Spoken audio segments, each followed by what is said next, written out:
It's been a while since we last talked. What's new? Oh, pre- with me, everything is new all the time because every day I wake up and it's a new day for me. But since we talk, a lot of things have happened. As you know, the Oscars with the Green Book, which I'm very proud of. Then I had few projects commercial wise. Then I had the new film that it's coming out on January 29th, The Little Things, where I partner with Denzel Washington. Incredible cast. And the most important thing for me, personally and professionally, is my Screen Acting Academy that I established in Bulgaria 2 years ago and just finished the second session for a month and a half in Sofia, in Bulgaria. I just returned a few weeks ago. And right now, we just working on the Zoom Academy, which is my Screen Acting Academy online here in the United States, and waiting for the industry to reopen as usual. And we all keep fingers crossed for now. But that's the newest, the Academy and the expectations of the new opening of our industry. You work with a lot of Hollywood A-listers. How is Denzel Washington different? Uh, Quite different. As actor, as we know, he's a legend. He's an amazing actor.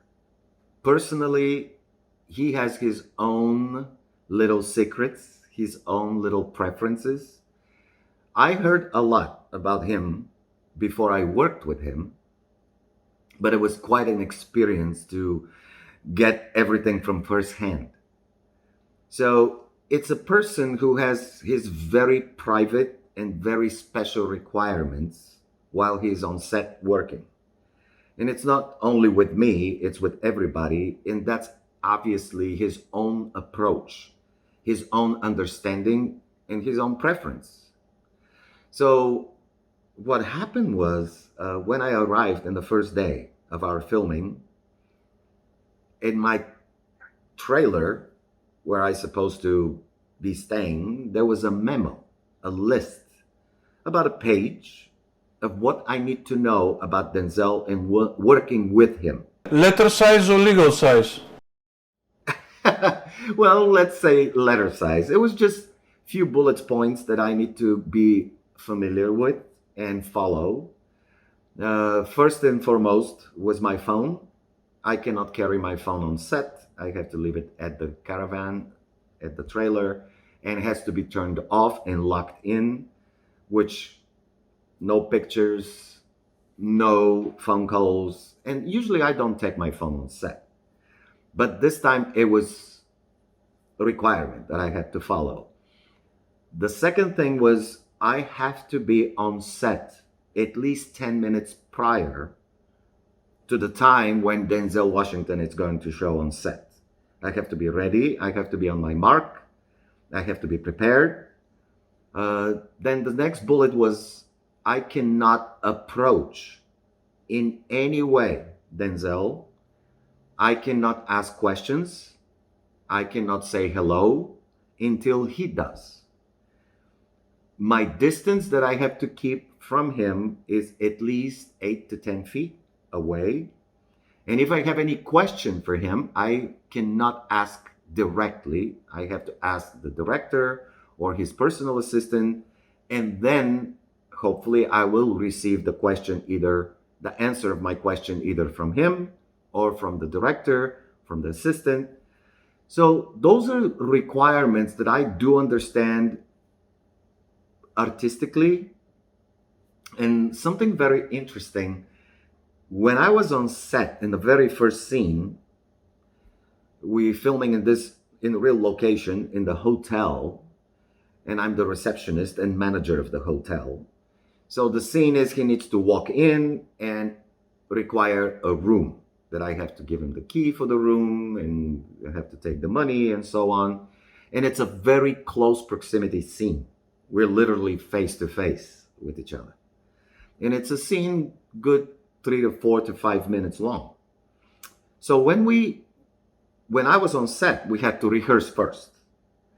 The strangest thing was Usually movie sets are full of people. You have camera, you have sound, you have light, you have director, you have assistant directors, you have all those people around you. In this particular case, we were only 4 people in the entire lobby of this hotel. Nobody else is allowed to be in except the camera, the sound, and me, the partner, and of course Denzel. So the director was there. He gave instructions, which were not actually acting instructions. They were more of a setup, technical instructions of point of view, movement, but nothing artistically was given to me. Then the director left the room, and it took about almost 10 minutes. We're all standing there waiting. And the camera was rolling, the sound was rolling. I was on my mark. And then all of a sudden, a car, limo type, pulled in front of the hotel. Denzel walked out of the car, straight into the lobby, and directly into scene. And after we did the first take, he walked out, got in the car, and left. Then I heard cut, and the director walked into the lobby and said, "That was great, that was wonderful, let's do it again." This time, again, only technical marks and remarks, and that was it. Then I sit down, I waited.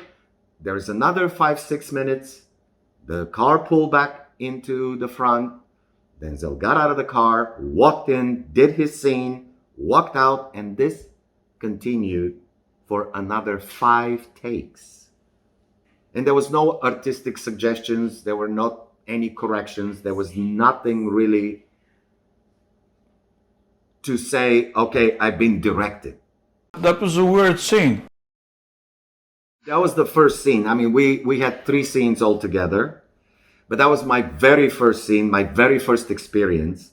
And the only thing I'm getting from him is every time, let's say we make the take, everything is done, and as he was leaving, he will turn slightly back and give me this nice smile in the sense of like, good job. But I never talked to him in person. I never asked questions. He never asked me question. And it was very sterile, very unique experience for me. And you can tell this man, it's not only extraordinary actor, but obviously that's his way of getting into character, understanding the character. And later on, I talked to his personal assistant because I was so excited about the whole experience in that very first day. And he said, that's the way he is. He gets into that car, he focuses, he concentrates, he gets into his head, he gets into his mood, he gets into the character, and he just delivers. And that's the way he is. That's how he works. It's nothing personal. It's nothing against colleagues, or it's nothing negative. Totally the opposite. And I did not take it that way at all. But as an experience that I had with Viggo Mortensen, Mahershala Ali, Kiefer Sutherland, Robert Patrick, a lot of great names as well in the industry, everyone is very different. And that's what's so unique in our industry as an actor going into the A game, to see and be able to respect everyone in their own way. And of course, just the fact that I have a partnership and I'm in the screen opportunity to perform and work with such a great legend, that was amazing. You mentioned teaching acting. Is that a big priority of yours? I would say it's the biggest priority for me. Teaching screen acting, it's not only about the trade, it's not only about the skills, it's not only about the acting per se. It has a lot to do with the human being, with the person behind it. Because for me, in order to be a good actor, you have to be a better person. And this is what it's all about. And teaching acting, with me, it's more of a mentoring, Not exactly teaching the techniques and the methods and the skills, of course. It's part of the work, of the trade. But for me, it's more about teaching the person, the artist behind what is within. And honestly, I didn't choose to be a teacher. I didn't choose to be a mentor. It just happened. Because after so much experience that I have conquered already, and I have accumulated those years and years in Europe and here in the United States, and the accomplishments I had, it brought me to a moment when I realized nothing you do in this world is worth it unless benefits somebody else, unless it's for the good of somebody else. And with the new generation coming behind, the young people eager to get into the industry and accomplish and do, this is the greatest gift for me.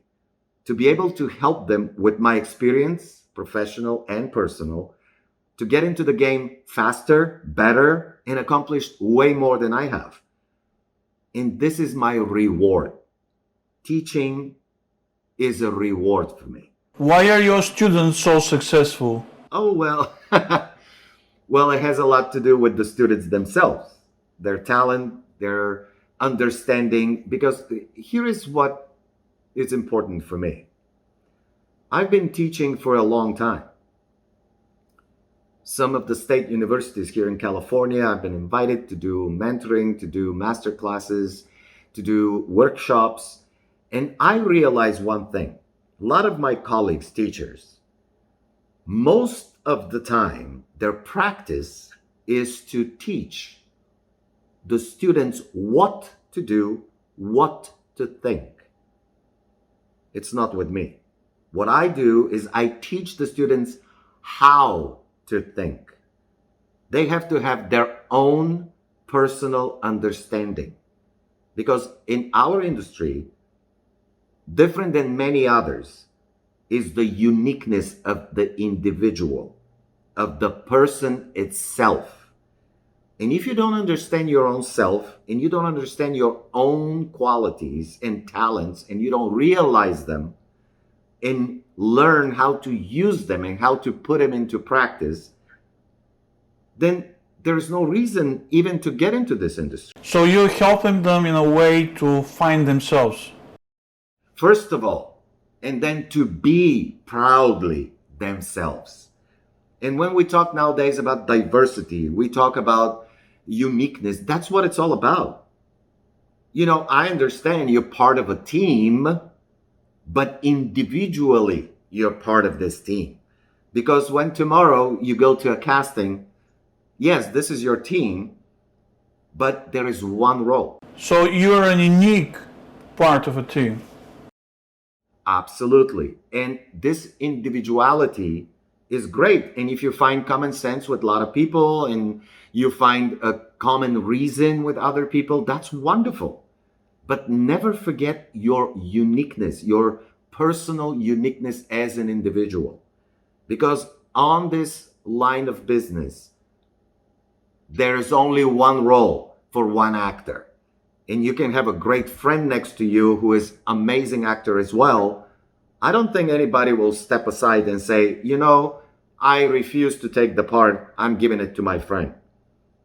So I teach those young people to understand, to work together as a team, to understand each other as a team, but then never to forget their individuality, their uniqueness on its own. And what I do is give them one thing that is most important in our industry: the self-esteem, self-confidence of whatever I do. It's good because I do it, because I believe in it. And when you go out there and you want to tell somebody a story, you have to make sure that you tell the story yourself first. Then you believe yourself first. And then you tell the story to somebody else. And of course, if you do believe in that story, they do believe in your story as well. So I give them that opportunity to understand that one role can be done in many different ways. But there's only one unique way to be done It's your way, regardless, because that's what Hollywood is all about. You need to offer Hollywood yourself, what they do not have, not what they have, because they won't be interested because they already have it. So that's why I try to establish with my students to trust themselves, to be confident in themselves, and to know in this industry, it's not a job, it's a way of living. Acting. It's a given talent. No school in the world can teach you acting. Either you have it or you don't have it. My job as a mentor and a teacher is to find this talent, bring it out and refine this talent, encourage the talent, and then enrich the talent. I know many people will say there are different takes, different schools, different methods. Of course. But what I believe in is only one method. It's only one way. Your own way. Your unique, personal way. Every one of you is their own actor. Yes, I can give you suggestions. I can help you develop. I can help you grow. But at the end, is you who make the choice, who does the performance. And then in the end, is you who build his future on its own. Because acting is something you're born with. So stop acting. Start working. What is more valuable in the beginning? Acting skills or sales? Oh, they go together hand in hand. You cannot have one without the other. Acting skills are based on your training, and your training is based on your talent. You do have to have the acting skills. That's the trade of the industry. Sales is what makes you progress, is what makes you known. So you have to have both together, working together.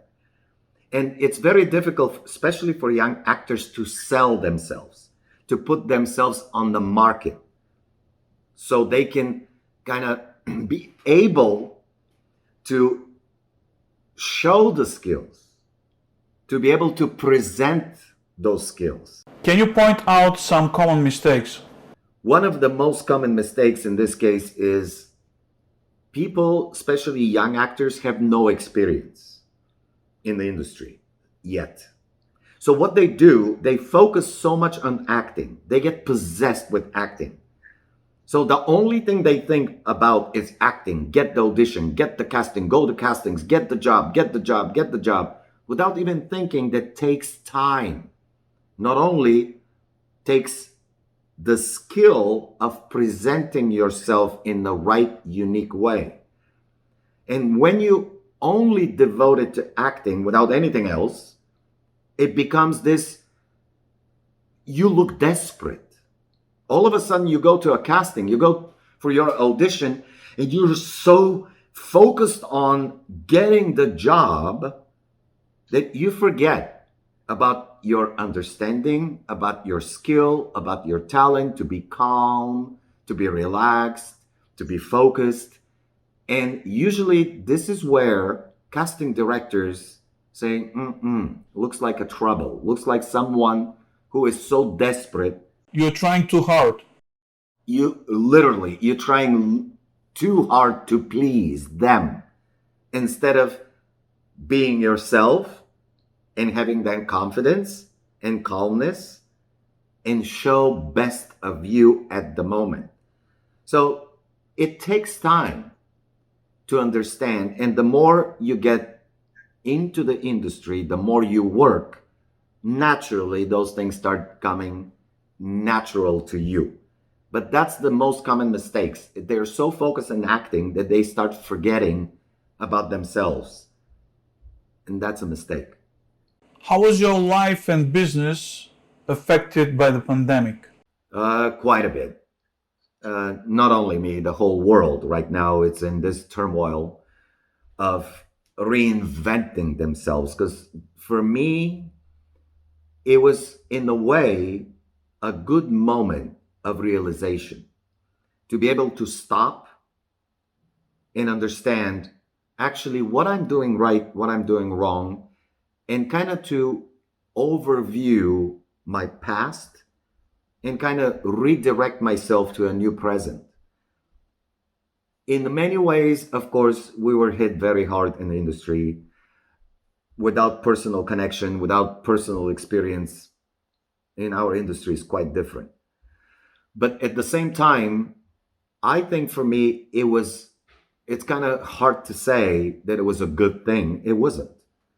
But it was very valuable thing for me to be able to redefine myself in many ways, to rethink, to rearrange, and actually rediscover a lot of things that I can do now that I never thought of before. But circumstances like this always put you on this edge of now what? And this entrepreneur within wakes up and says, hey, you can do other things. Just give it a shot. And of course, patience.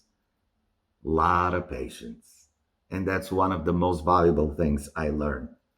During tumultuous times, family becomes even more important. What can you share about your own one? Well, I have to be honest, I'm blessed with great family. And just the fact that they can put up with me, with my lifestyle, and always be there for me, it's remarkable. My wife has a full-time job and it's quite demanding job, but at the same time we have the mutual respect for one another. And during that pandemic times, most of the work at home was on her shoulders, with the kids at home studying online. Her work is at home mainly. I am the one traveling. I was in Europe for the most of the year during the pandemic. I was in Bulgaria since February last year, all the way till June. And then I left again the end of October, all the way till the beginning of December. And she had to cope with everything in the house. But here we are, still strong and working together and trying to keep it in the positive way. Yes, it is hard. It's hard for everybody. But if we have this mutual understanding and the respect for one another, things are working great. I have two boys, 7-year-old and 15-year-old, and they're pretty understanding when it comes down to who has to do what. One of them I know is soccer star. Oh, he was a big soccer star. Yes, soccer was his passion for quite a long time, and I'm very proud of his accomplishments. Actually, yes. Tell me more about his goal in England. Yeah, he was part of the team when they won the cup down here in Southern California, and his team was selected to go for training camp in England. And the whole team went to England, which was quite honor. And so they had the opportunity to play and scrimmage and work with the British teams. And they went to quite a few cities in England, actually. They had an opportunity to not only scrimmage and train with them, but also go to professional soccer games in Europe. But that was this one unique game where the coach of the British team made a wager with the American coach that they will play and we will not have a chance to score a goal. So it'll be 0 for the American team. So they made a wager and all the parents and everybody was quite excited. So during the game, it was 1-0 for the British team all the way almost to the end, when for some extraordinary moment of reason, my son plays midfield and he was almost to the middle of the field when there was a huge commotion in front of the goal. Everybody's pushing. It's the last 5 minutes of the game. So our team was pushing really hard to get the ball in. And all of a sudden, one of his team players shoots the ball back to the center mid. My son picked up the ball, and we're talking close to 35, 40 meters off the goal. For I don't know what reason, my son decides to make the shot. He shoots and over flies through the whole team and the other team, and he scores a goal. That was an amazing run. I saw it. It's like Cristiano Ronaldo style. It was amazing. And not only, actually, I'm very proud that he has a lot of coaches here in Southern California that are Irish and Scottish, by the way, that he trains with. And they have a nickname for him, Stoichkov.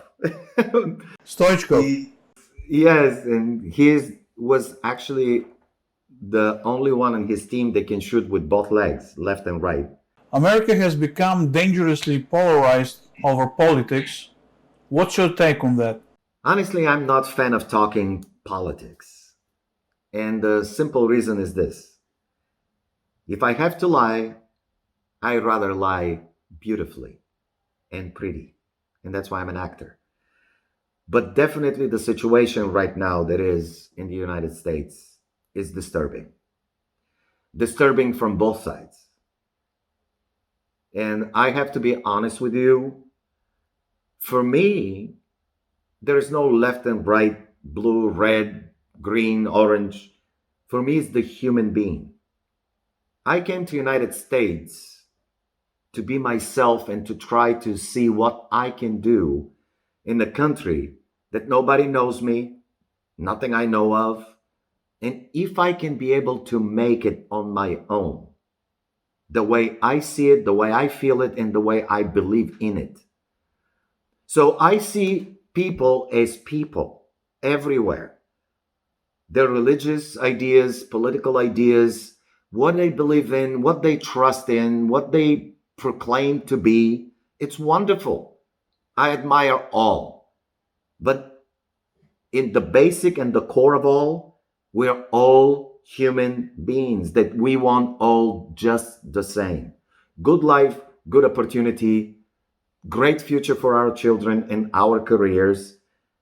And when it comes down to polarization, what we are polarizing on idea, on values, on understanding and dreams, or doctrines. And that's why I don't like politics.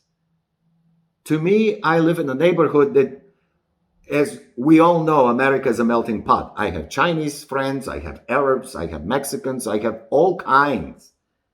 And we all get along just fine. And now lately, all those ununderstandable for me grudges towards one class, another class, one race, another race, I never had problem with that. And that's why I believe that the only way for us to get along again and stop that madness is to just stop for a moment and listen to one another, regardless how much you agree or disagree. Just listen. Because even the worst enemy you have, you think you do, can tell you something you don't know, can give you an idea you never thought of. There is always a common ground. That's what I believe in. So it's time for us to find that common ground, chill the hysteria of emotions, because emotion is never a good wisdom. And that's why I tell my students in my acting academy, we never talk politics and religion, ever. And when you're emotional only within for the reason and the purpose. But emotions never guide your thought, your idea, your behavior. So I think right now with that polarization, we just all have to chill, both sides, relax, and again go back to our core as human beings. That's all that matters to me. What do you expect during the next 4 years in United States and worldwide? You know, I never really live on the values of expectation. I love things to be given to me the way they are. And my motto is I taste life the way it's served. I like surprises. I like challenges. I like adventures. But I think United States right now is getting into a very, very unique adventure. And I think right now, the next 4 years will be very challenging for both sides. The only thing I would say, I pray for people to understand that challenge is a wonderful thing, but challenge doesn't mean fight. It doesn't mean my way or your way. It means our way. So I think the next 4 years will be, in a way, big test. I'm not talking about democracy. I'm not talking about conservatism. It's a big test for a human being and human existence. And even our industry, as you can see, there is a lot of polarization in our industry as well. And what it's going to bring, nobody knows. But the follow-up after those terrible months and months and months of lockdowns and hysteria and stress, and everyone is on the edge, I think the next 4 years, what we need to do is go back to our human core of understanding one another and try to work together. That's what I think is the challenge of the next 4 years. Politically, economically, socially, challenge everywhere. But it's up to us. And that's how I see it. I'm going to do my part. I will never argue. I will never insist. What I will try is to bite my lips, bite my tongue, and keep it simple, keep it fair, keep it honest. And if I have to accept certain things I disagree with, that's fine. As long as I know it's for the greater good, it's for the better after. Because sooner or later, United States is one of those countries that always finds the way to calm, to relax, and get along. So I do believe in that. It's going to be a challenge, but I believe it's going to come out good. Thank you, Dimiter. Great to have you here. My pleasure. Thank you so much, too.